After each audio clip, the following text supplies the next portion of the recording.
Thank you so much for joining me. I'm Nola Simon. I'm the host of Hybrid Remote Center of Excellence. Say that 3 times fast. Uh, Today we have a guest from the UK. Where exactly are you from, Rosie? In the UK? I'm in Brighton, the UK, the south coast. Oh, yeah. I'm familiar with the beaches. I haven't been there, but I've heard of them. Anyways, our guest is Rosie Sherry, and she is an expert in all things community. She started ministry and testing back in 2007. And so that has grown to it's community of thousands of users, and it brings in millions of dollars. And in addition, she also runs another community called Rosieland, which is dedicated to all things community. So Rosie, when I was exploring communities, and I keep continuing to explore communities because I haven't figured it out myself, she was the expert that I came across online. Literally, I think it was more Twitter initially, and then more LinkedIn now, but she has a way of explaining community that nobody else does, I find. And I found her approach really relatable. You started ministry testing because you had 2 kids at home and it was a way that you could start a business, right? Did I get that Yeah. correct?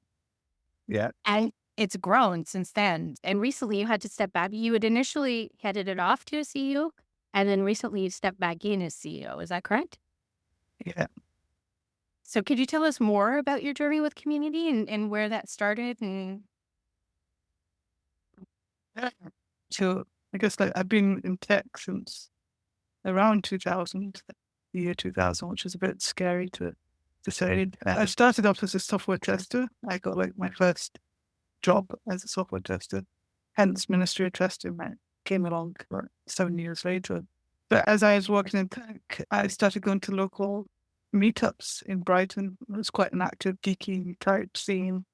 And I was just inspired about all the things that were happening. And I stumbled across the idea of community, and I enjoyed the local community aspect. And as the web was growing, it was like Web 2.0 era.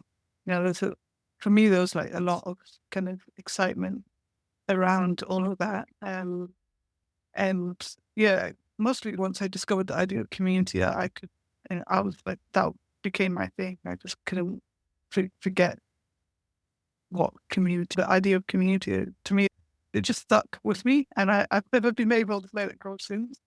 So since I've discovered that, then community has always been like how I start things, and or how I think about things.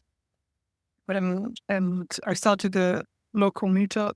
It was a kind of women in tech. It was meetup. It was called Brighton Girl Geek Dinners. And that was my first step into actually doing community things. And that kind of opened my eyes to how special community can be. And I ran it for probably a couple of years, and it was always fully booked out. I met loads of people and still in contact with many of them, even 20 years on. And so that was, I guess, as a introverted style person that I am, that was like a real kind of eye opener for me. Yeah, after that, I was looking for an excuse to apply community to the ideas I had or the work I wanted to do. And at that time as well, there were no community jobs really. It just wasn't a right. thing. Yeah, it was Yeah. like a job that came later. This is the type of job that when you were a kid, you didn't imagine it could be a real job. I remember seeing job ads at the time, for Yelp and community manager. So there were a few startups that that started to adopt that role. It was me in Brighton, those jobs in San Francisco was never going to happen. I know how that feels. I'm from Canada, and nothing ever interesting ever happens in Canada. So I just was always looking for opportunities to do my own community thing. I ran a co-working space for a while. And then I also decided to start ministry of testing because I felt like there should be a better community for software testers, which at the time there wasn't really much at all. Nothing that I really approved of. So I used it as an excuse just to start something. I had no real idea that it would turn into something, but it was just something I wanted to try, play with, see where it goes. And I guess that's partly what I've discovered that I'm good at is just I just do stuff and then figure stuff out, and I would suffer the consequences or suffer with the success along the way as well. Yeah, no, that's very interesting. So, in terms of administrative testing, that's the part of your work that I actually don't relate to at all because I don't have that kind of software background at all. So, what's the purpose of community? It's to share expertise and you offer courses as well, right? Yeah, so I would call it like a community of practice. Mm. Um, so it's essentially for software testing professionals or quality assurance engineer. They go by a few names. Um, and it's a space to gather and to hopefully learn more and advance people's careers. We do conferences. So at the moment we do one conference a year in Brighton.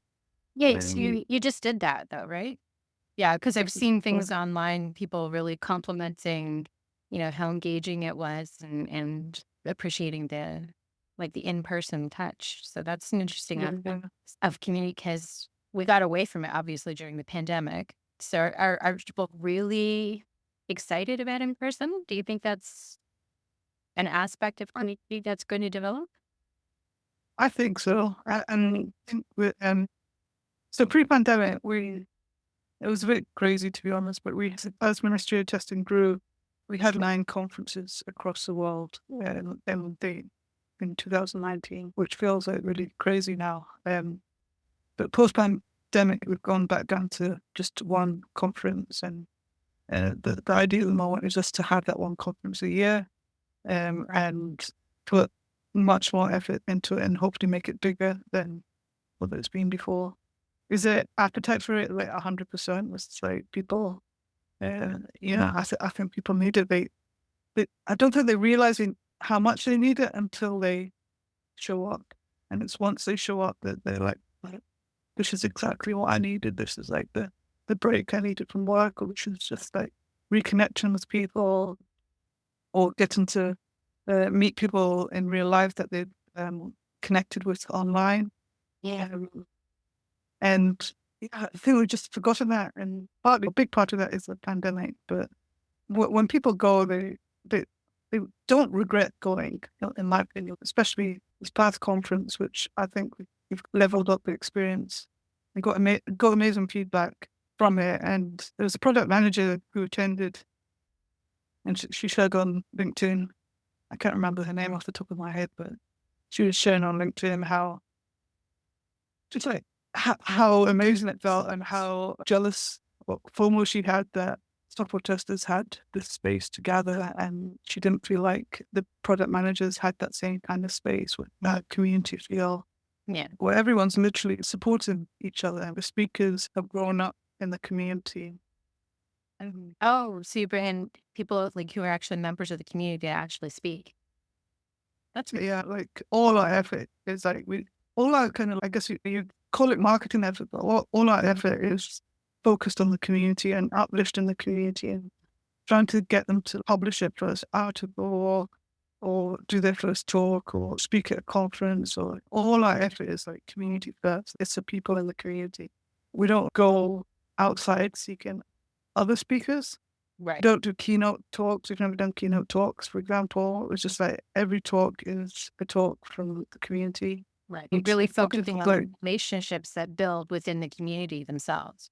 yeah. Yeah. And it really makes a difference because like people know these people and they can identify with them, right? And they can see, oh, I know that person. I've spoken to him or we've been in touch. He's never spoken, now he's up on stage. And the vibe that gives as well is like you have like people like cheering them on, or if they're struggling, you can really see that the crowd is like supporting them rather than criticizing them, for example. Um, So the yeah, online and that's connection is really fueling the in person. yeah. So I guess like some conferences happen once a year.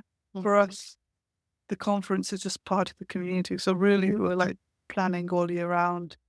We publish content all year round, and all year round we're looking for new speakers on both sparks or connections that, or information or trends that might be of value to the community. And we're trying to get better at spotting it and then bringing it to the conference as like the icing on the cake. So you mentioned before we started recording that you're a deep introvert. So how does an introvert plan a conference? Be- I would assume that a lot of people in that type of profession tend to be introverts. I could be completely wrong there, but that's my perception. Yeah. So, Yeah. how does a conference for introverts in person differ from the standard conference that's planned by extroverts? Yeah. I say introverted. These days I'd probably use neurodiverse. But whatever it is people struggle in real life situations. And it's like, how do you make it feel more comfortable for them? Um, Part of it again is going back to community and feeling welcomed and supported and um, things like that. And another part is uh, creating a variety of um, activities or meetups or events that are happening so that hopefully there's something for everybody.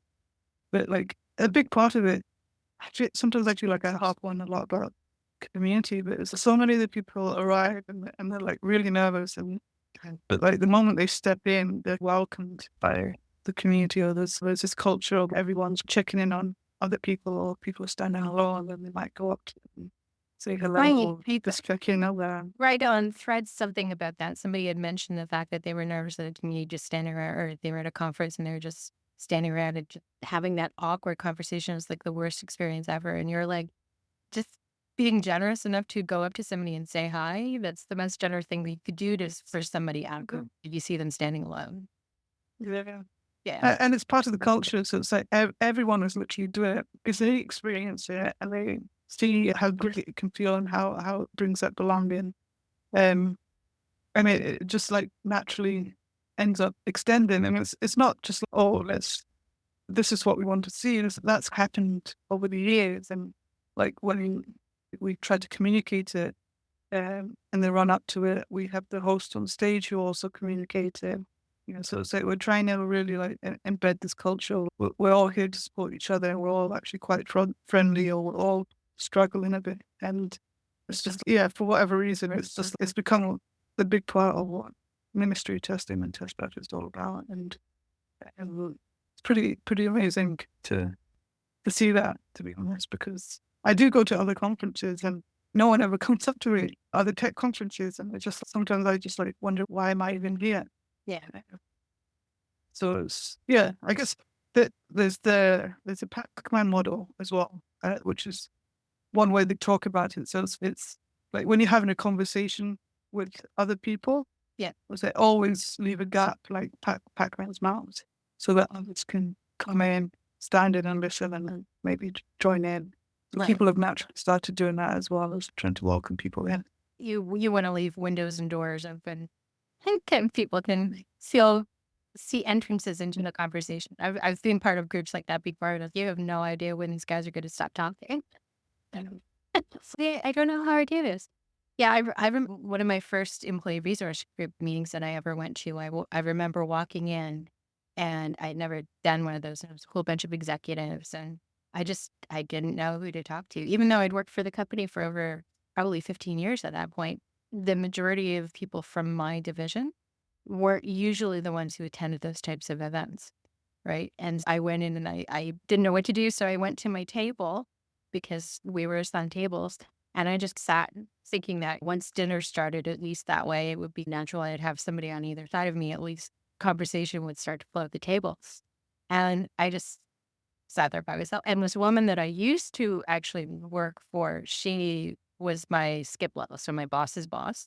She saw me at the table and she came over, gave me this big hug and introduced me to people. And then people started rising at the table. So she started introducing me to people around the table. And honestly, without her breaking that ice, I was so grateful that it's like, oh, okay, now that I've been introduced, I feel better. And she just made me feel like I had a place there. Yeah, Yeah. I can Yeah. relate. I can relate. Yeah. We've also done things like for quite a few years now. We're doing lean coffee in the morning. There's like a few tables set aside. And in lean coffee, it's basically like people writing down on post-it notes things that they want to talk about. And then people voting them around the table and they just start talking about those things that they've written down. So it's like a small group thing. Right. So things like that really help to give people another option of meeting people and having conversations with people. perhaps without the small talk, because a lot of people struggle with small talk, especially So, like yeah. Do you run it around the world? So not just in Brighton, but because your community is global, right? Do you have the me? community is global. Yes. The conference is just in Brighton at the moment, but we do have localized meetups that are like kind of community volunteer led as well. I think there's about 40 of them at the moment. Um, it was like 100 pre-pandemic, but obviously pandemic does that. Right. Exactly. But yeah, we do a lot of stuff online. We do monthly virtual events as well. Yeah. Again, people who speak on those all come from the community. So literally our source of voices is 100% from the community. Very cool. And one thing I like about the way you position your work, especially for Rosieland, is you are the source for all community. You research, so you do all the research so that other people don't have to. So I think that's genius. What trends are you seeing right now that you think are either helpful or hindering community? Yeah, I guess like AI is an obvious one. I think it's um, probably hindering more at the moment. Yeah, I saw a post you wrote on that. It's a nightmare, like with content. And if you have a community where anyone can submit content or write something, a lot of communities are really like struggling with how to deal with that, because there's just so much. I guess I would call it AI spam. We had spam before, but now it's 100x like what we used to exist, and it's 100x harder to spot it or to figure out how to deal with it. So are people So like using it to post and comment or like both? yeah, Really? yeah. What's the point of using AI to comment? Because personally, for me, comments are how I express my opinion, how I express my value to share expertise. To filter that through AI, I don't know that I would get value from that for me personally, right? What's the point of even commenting? I don't get it. I don't know. There's tools now that will auto create comments for you, like on social, isn't there? So you can leave so many comments and they look genuine, but they're not really genuine, or they read the post that you commented on to try to sound authentic.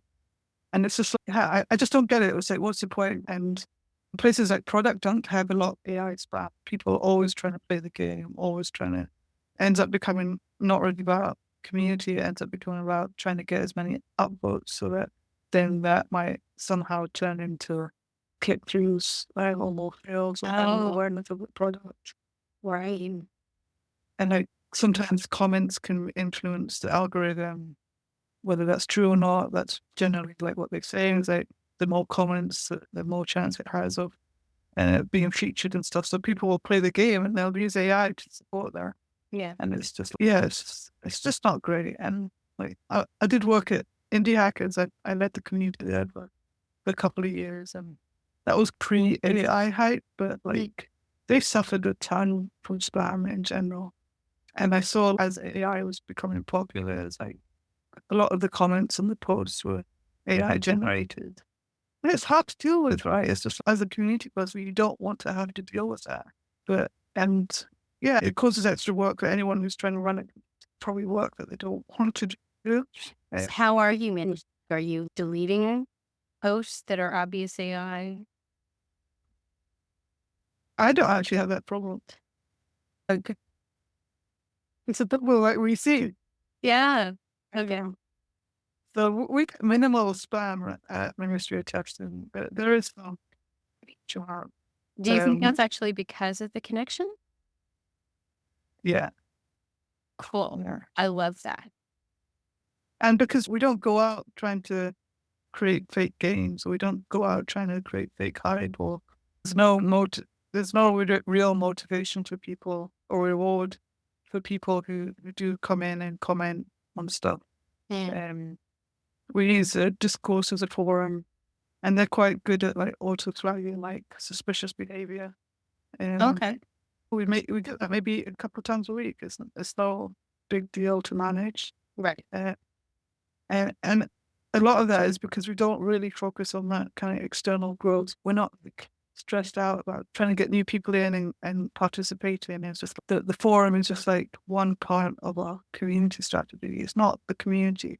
It's like, I call it like the 80-20 rule of conversations and community. A lot of people think of community as it's all about the conversation. Let's talk and have fun and blah, blah, blah. But actually, constant conversation is like really tiring and exhausting, and people don't have time for that. Ideal for the 80-20 rule is 20% of community should be conversations, and then the other 80% is other stuff. So like our forum is maybe 20% of our efforts, and the other 80% are articles we publish, the conference we run, courses we produce. There's a whole list of other things that we do that counts up to the other 80%. There's actually action in addition to conversation. Action. And that combination, like people often join community because they're looking for not just support, but they're actually looking for transformation of some sort. Yeah. So if you're helping people achieve goals that they have personally and professionally, then is that the key to really having community stick, do you think? I think so. I really do. And it's definitely easier said than done, right? But like, Right. a ministry of testing, the goal is perhaps they want to stay on top of trends that are happening. So that's something we're giving more focus on and making it easier for the community to learn about trends that are happening. But another thing is a lot of people have the goal of being a speaker, right? Getting up on that stage. So we then design things in to enable that, whether it's the simple encouragement of submitting to speak. That's always like a good first step, right? But then another thing is like at Test Bash, which is our conference, we've done it since our second ever conference, but I came up with this idea that wouldn't it be great if anybody had the opportunity just to get up on stage, just to get a little bit of taste. Yeah. So I came up with the idea of doing 99-second talks at the end of the conference day. Oh, So okay. anyone can stand in the queue, get up on stage, talk about absolutely anything for 99 seconds. We have a buzzer. We set the timer. They go, they talk. We buzz them if they go over the limit. Then the next person comes on. Oh, okay. So when was up on stage, you take the action, Yeah, you're fighting your like imposter syndrome, and you actually get a sense of achievement, right? And do you yeah. get feedback? Do you get feedback for that speaking or? You get the feedback from the audience, and it's amazing. Like everyone's like cheering them on. Oh, okay. Yeah. Right. So there's that aspect. We record all the talks, so then it goes Right. onto our website. So Yeah. then we can like show it to other people. They have proof of their contribution. Right. And now at the moment, as we're building out Ministry of Testing further, we're going increasingly down the route of just custom building everything, pretty much apart from the forum. Then they get that talk on their profile page. So now we're introducing profile pages, which become their portfolio, and it becomes something more. It gives the sense of they are contributing to the community. Right. Here's the proof of it, and it's not quite like a Facebook page or LinkedIn page. Eventually, one day it will get there, but Right. Oh, is it externally that's accessible? The profile page? yeah, Oh, yeah. well, that's cool. So you can build it out and use it as like a mini profile or portfolio. Yeah. The more active you are in the community. I like that. That's really cool. Yeah. Sorry, the phrase I said the other day is like, why should all the social networks have all the fun, right? And so I'm trying to bring that in, but into a community that's ours, and it's a community that's not owned by a big tech company. We're just trying to build something like really special, and we've got photos now. We call them memories. So now people can post photos. So our conference that just passed, we started building a collection of photos that anyone can add. And people can add memes as well. So we're building up this knowledge base, community knowledge base, I would call it, where everyone can contribute, right? And these ideas aren't new.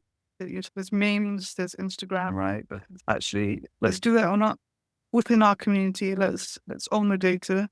Let's not let the big social be forever in power, and let's see what we can do for ourselves. And people are loving it. We're doing it on a really small budget, but trying. Yeah, Um, it's amazing how happy gifs and memes can make people.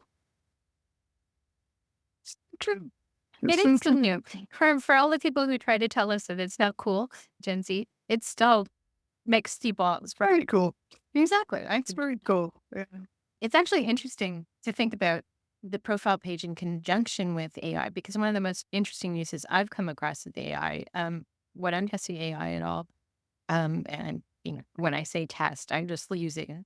Um, I literally start with a question of tell me about Nola Simon.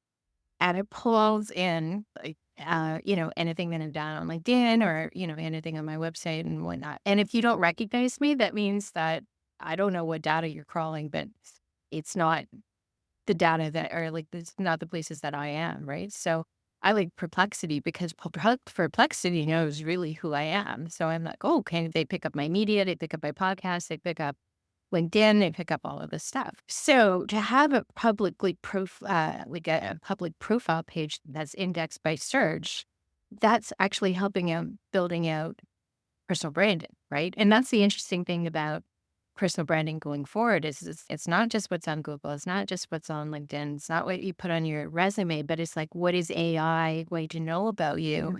And if you're not a public person and you're not in media, you don't have a podcast, what does it know about you? And so that's interesting for software developers who aren't necessarily public people. How does that publicize them in a way that is advantageous for the future of work? Yeah. And that's interesting, right? I think that's where AI can come, Yeah. would be helpful and come in rather than like AI creating content for people. It's like actually making it easy to find Yeah. information or data about people, right? Yeah. That discoverability, I think, is what's interesting. And how does it connect dots? That's what I'm interested in, is because there's so much information in the world these days. It's like, how can you filter it? And Google search is being weird lately, personally. So AI is interesting too. But anyways, that's just an aside. But I think what you're doing has a lot of potential, is what I'm saying. I hope so. I'm excited about it. It's like the first time like in a few years, I'm actually like really excited about the work that we're doing again. It felt like there was this lull and post pandemic, and then there's like community hype, and then it feels like everyone's now forgotten about community. It's no longer the hype anymore. Um, and there's this lull in community, but like the deeper like I go in, like trying to explore how to build community our way from scratch, custom building it, going through all the pains that are involved in that as well. I just, it feels exciting again to be like building something. Yeah. Yeah. Something unique and trying to do something different. Trying not to be scared with people saying, oh, you're crazy for doing that stuff. Whatever. Social media, whatever platform, will always have the advantage over yourself. All those things. But it's like, yeah, I just feel a bit more excited. Partly the Fediverse, partly like open web stuff. I think I have hope that the trend is changing more towards that. And I'm definitely seeing a few more tech people just disregarding the big social. Twitter's an obvious one that people have just left in last. Yeah. Um, to be honest, I think people feel the same with everything. Even Thread seems nice, or LinkedIn seems nice, and they'll play in your favor for a while, but then they own your data, right? Yeah. And they opt you in to the AI stuff without permission, but you can Yeah. you can uncheck yourself, but people mostly don't, or they're not aware. And to me, it's just I don't want to play that game Yeah. anymore. I've just decided that I've had enough. Yeah. So I'm part of generalist world. I know you consider yourself a generalist, and I think you've consulted with Malik. You build that community, right? So it is the one group that I've been part of where we've done the in-person meetup. So I actually went to Toronto, 2 weeks ago now? It took me 2.5 hours each way. Certainly a full-time commitment, but it was fun. It was neat to find something. It was actually interesting because a lot of the people who were actually there were potential community members. They weren't actually part of the community. So I was like, oh, okay. So I found myself pitching a lot about what the community was and what the potential was. But what was interesting is you mentioned Threads. I took a picture of just Toronto. I was really just trying to prove that I was in Toronto because I don't go very often, right? Because I'm north of the city. And I took the picture. I had Roy Thompson Hall in front of it and the CN Tower. It was just, those are recognizable Toronto landmarks, right? And I posted on Threads. And then I just put, every time I go to Toronto, I remember why I don't go to Toronto, meaning the commute was home, right? Traffic was just awful, right? And oh my God, people just jumped on me. The whole thread went viral, but it was like for completely the wrong reason because they're like, if you don't want to come to Toronto, don't come to Toronto. And it was just like all of these negatives. Like, what's your problem with Roy Thompson Hall? And I'm like, I don't have a problem with Roy Thompson Hall. It's a beautiful facility. I've been there once in my life. I don't care. It's just in the picture because that's where the CN Tower is. Right? Oh my goodness. Yeah, it was interesting because I like Threads, but I do find that it still gets that type of like viral negativity every so often that Twitter has. It's interesting how Yeah. it's pages. Sure. I've had a couple of viral threads. I didn't get the negativity though, so that's interesting. But Block and mute. I posted. Yeah, I basically posted about Twitter and being on Twitter or something that what was it? I I got kicked out of a group on Twitter for some reason. Yeah, I can't remember what it was. Or something about Elon Musk Yeah. blocking me, or no, it was because I had blocked Elon Musk. It wouldn't let me Plus one join does. Yeah. their, yeah, it wouldn't let me join their kind of Twitter moderation group or something. Oh, yeah. You Because can be part of I blocked. if you had actually blocked Elon Musk and you were like, yeah, I'm blocking him to be able to know. I put a screenshot where and it went viral. It was quite funny. But does it add value to my life in any kind of way? It's like absolutely not. It's something to bring followers, and not really. No. So I think I don't know.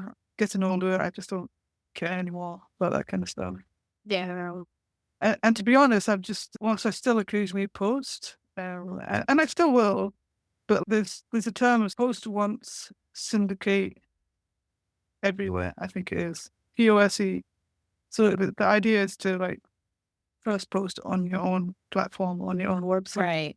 and then cross post. Yeah. Yeah, but these days I just post to either Ministry of Testing or Rosieland my stuff, and I barely bother anymore with social. I just Yeah. I've seen you.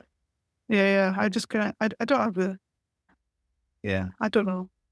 I think there's a Maybe general not. level, basically. People are just not enjoying it. Honestly, I got to tell you, I love LinkedIn. I always did like LinkedIn, but it's been less fun this year. Something is in the air, and I don't exactly couldn't tell you what. And maybe it's the focus on video because I really just don't. You can barely tell what platform you're on anymore. It's like sometimes I'm on Tinder, I think I'm on Facebook. Oh, yeah, very Not like and nice. if you scroll the video feed, like if you have the new video feed, oh my God, these are all the people that I know from TikTok. But I'd never seen those people on LinkedIn before ever. Right? Yeah. So it's like, where does that come from? And I don't know. I don't know that there's so much value you can share. Like the videos have to be like under 60 seconds. And I tried. Or is it 90 seconds? I tried and I could do 2 minutes and 20 seconds. And I couldn't cut it down anymore because I'm like, I'm not sharing anything useful.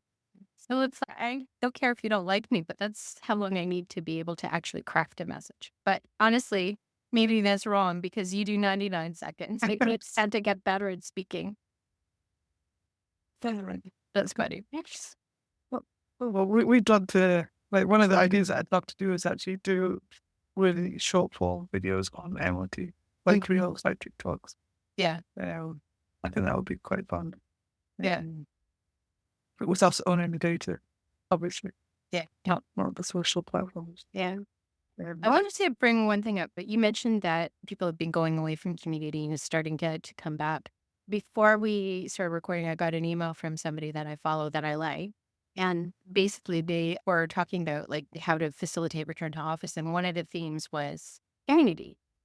So what's your theory? I know what my theory is about community as part of an agenda, right? Yeah, that kind of, it feels, if someone like all of a sudden springs the answer is community. It feels just genuine. It doesn't feel real, right? It feels like another fad. We're doing back to office because we want to build community. I think most companies, if they really wanted to do community, they would have been doing it anyways. And maybe if there's a back to office thing, it's like considering the communities or the people's voices in that. Do people really want to go back, or have they really listened to people about their opinions or need about going back to office? And that's Um, what I think about a return to office community is the topic of whether going back or not off the table. Because if that conversation isn't a conversation you're willing to have, then automatically it's not a genuine community, right? Because you're yeah, limiting the conversation, right? it's also a very ableist thing to do, right? It's like dismissing like the needs of so many people. And I think honestly that a lot of good came from COVID from that perspective. I've worked from home for 15 years, but it became normalized. I think it's amazing for so many people around the world, neurodivergent people, mothers, like just people with complicated lives or parents to care for. I almost had all of that in my life. In my care for, I've got neurodivergency. We homeschool. I have 5 kids. I said, there's no way I'd be able to go to into an office. But I said, can I still build community in the sense of work and what we do? Yeah, but it doesn't mean going into the office. And I definitely know with Ministry of Testing, if we force people into the office, and it's just like everyone would leave. It's not community focused if you're not taking into consideration what people need. And I know in my circumstance that it wouldn't be possible because of how people's lives have now adapted since COVID. It's been too much change to go back and ripping into. And often I think, isn't that illegal to force that onto people? Isn't that like discrimination, like disability, like discrimination? Well, So this is where if you the can laws work from home, yeah, this is really where the laws get interesting around the world, as like the UK is actually being pretty thoughtful, I think, because isn't there a law that where all companies have to at least consider the work from home request and actually assess it, so everyone can. believe so. Yeah, I just don't know I think so. what that looks like in practice and whether it has any, and if you're denied what your rights are, basically. I think that's a whole area of development that the names to really come into play to make sure that rights are respected. But that whole aspect of does return to office impact women, people who are older, people who have neurodivergence, like you mentioned, disabilities, physical disabilities as well, too. When you see systems in place that are targeting those people, because those are the people who are said that their lives are impacted negatively by going back to the office, then that's a whole system of oppression. Right. So basically, systems are meant to continue, right? So they're built to continue. So my personal take is return to office is an example of systems of oppression thriving. Yeah. And that's a conversation that not a lot of people are having. And then from like the community aspect, I guess what I get annoyed and sometimes a bit, I wouldn't say angry, but protective with community is it's like using communities as an excuse to make other things happen. Because like when people say the word community, everybody's, oh yeah, of course, that sounds great. Yeah. Oh yes, let's buy into it.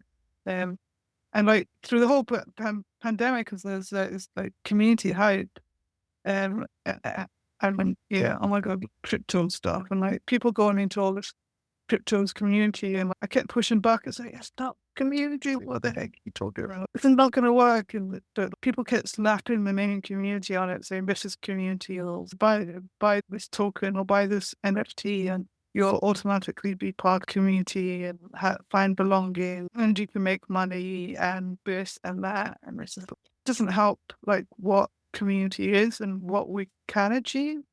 And people end up what I feel is that people are disillusioned by the idea of community now. They're like, oh, it's just hype. Because the focus isn't on Mm. the members, it's not on that connection. There's an agenda. Before I actually was restructured in my work, I had founded like an employee resource group at my work, Stanley, because I knew as soon as people were forced from home, the people who were going to be impacted were the people who had children who had caregiving, who had never worked from home before and didn't know how to manage. How do you work when you've got 3 kids? I knew that was going to be an issue, and I knew what it was like to try to manage that. And I was really disappointed the other day. They posted that still community still exists, even though I'm not there anymore. And they posted that it was all about teaching kids about financial literacy. But it's okay, that's great. And it's a valid thing to teach kids about. But that is directly funneling into the products that you sell.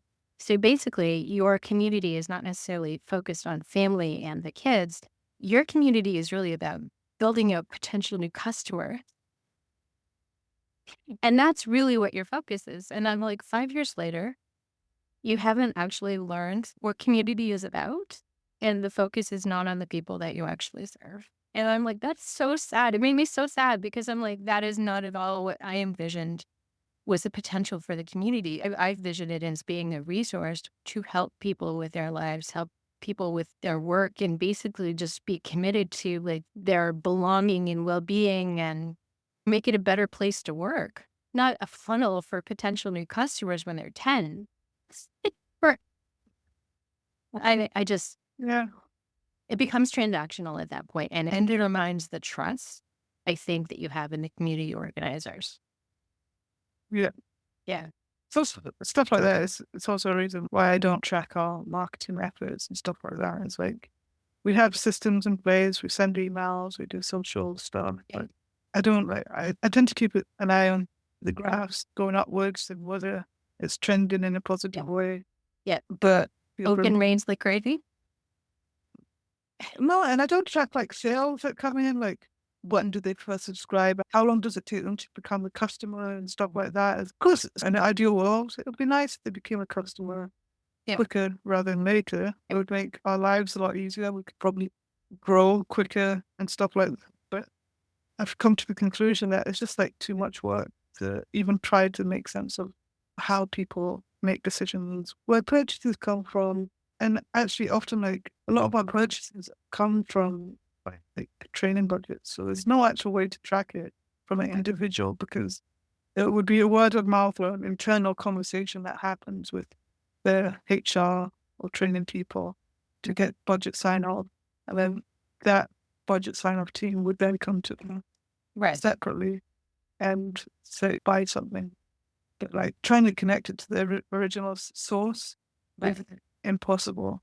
So like the idea of like tech being able to track absolutely everything, I think like for us, it's just overkill, right? And it's like Correct. you can spend so much time and money on all these things, or for me, it's just, or you can have fun along the way and just do your best to grow.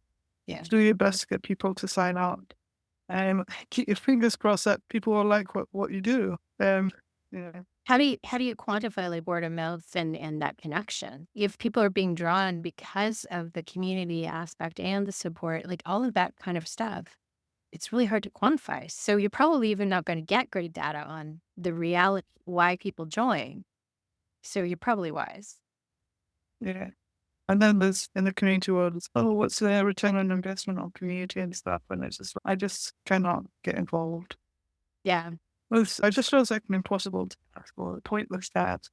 I'd rather spend my time trying to improve the industry or trying to find or create better ways of building community. And perhaps that's what I've ended up being good at. Or I guess that's how people like yourself like stumble across me is because I just tried to push forward and with different ideas to get people to think differently Yeah. about community because mostly because I'm just frustrated. Like what's Yeah. yeah. I like your genuine honesty. Honestly, I feel that you're a straight talker. And I can trust your expertise and your advice and that you come to things with what I feel is the right approach in putting people first. Right. I do have one last thing that I'd like to bring up, and that's the whole connection of the world loneliness epidemic, if you'd like to call it that, and how community can really help. And it seems like it's a big, vast topic, but I personally think big, vast topics are best solved with small approaches on a regular basis. What's your take on that? Yeah, lots of people would look at me and say, "Oh, you've got a lot of followers, or you must be surrounded by people." But actually, I think today it's a very small amount of people that I actually interact with closely, right? Mm. There's a lot of people who look at others and think, "Oh, they must have it all together," but actually, we don't. And more recently, I've been going slow and more intentional, and I've picked out a handful of people, and we WhatsApp together, and we just have this like agreement that we're gonna keep in touch, whatever way we can. And sometimes it's just instead of I could share a photo on Instagram, or I could share it in a WhatsApp, Yeah. and the WhatsApp always gets a response or always gets a conversation going, and it's always nice to see, right? But it's not the same in Instagram, WhatsApp and doesn't so have an like algorithm, right? it doesn't have an algorithm. Right. It's more personal sometimes. Yeah. Depends how you use it. Yeah. But I think like startups, especially well, the tech world, they think they can solve a lot of loneliness through technology. Yeah. And whilst I think it contributes, honestly, it's just we have to find ways to properly connect one to one with people and have conversations and not rely on this spamming of groups or thinking like getting the attention or getting the virality is going to all of a sudden help our loneliness. It doesn't. It doesn't help at all. Yeah. And I guess if I was making recommendations to people, I would say think about your local community. Think about the people around you. Those are really the people most of the time who will really you can they will help you get out of that loneliness. Which is like when you're unwell, when you're unable to do something, it's the people around you, close to you, who can actually give you what you need. Right. If you need someone to go to the shops for you, Yeah. and you've got a broken leg, Right. whatever it is, it's like Yeah. local people can help you, right? You just need sugar. Mhm. Let's go back to the old days. Ask your neighbor for sugar. It's so simple, right? But Yeah. like people have forgotten it, and Yes. um, that's my strategy. That's my intentional strategy at the moment. Is I'm guilty of falling into that loneliness trap as well. I'm guilty of just getting overwhelmed with life and Yeah. everything around it, and neglecting the people around me. But especially in the past couple of years, of like just more intentionally reaching out to people, developing friendships, and making that extra effort with people that I think would make a difference to my life, my family's life. Right. Yeah, no, very wise. I agree. Yeah, I was thinking the other day, I've always been a part of a community family, right? I grew up, my parents would get up at 5 o'clock, leave by 6 o'clock in the morning, and I wouldn't get home until 6, 7 o'clock at night. And that's been my entire life until I started working from home. And for people to then expect us to give that up, where you feel that you can, if you need somebody to walk your dog, you can just go next door, right? You build those connections with people, right? Because you have more time to invest in the people around you, right? And to give that up to go back to commuting. So you have maybe 1 hour a day with my kids. That's a really big expectation. But, and I think that's honestly a big part of why people are fighting it is because they built community closer to where they live rather than community where they work in the office. How do you let that go? Yeah. Some people they look at me and they say, "Oh, you're crazy. Oh, you got what? 5 kids? You've got a business, Right. or a couple of businesses. Yep. You homeschool as well. Oh Yeah. my God, that must be so much." But actually, there's certain aspects, for example, with homeschooling that actually makes life so much easier. Not doing the school run like every Yeah. day and not dealing with like all the things that come with school, all the messages, all the You don't have to sit in everything. an auditorium and listen to 30 kids play recorders really badly. But instead, the flip side of that is we end up connecting with other homemakers and we end up supporting each other, right? So Yeah. like, we'll have, we say play dates, but it's also play dates aren't play dates Right. themselves. Often they're a way of supporting each other's, or is let's share car runs or pick up times sometimes. We find people locally and we Right. try to encourage each other to help each other out. It's, Yeah. instead of it's in the environment as well, obviously, but it's like trying to be efficient with each with our time, but also appreciate that we need each other. It's really helpful to have other parents who can step up and say, "Oh, I'll pick up the kid for you if you're stuck." Yeah.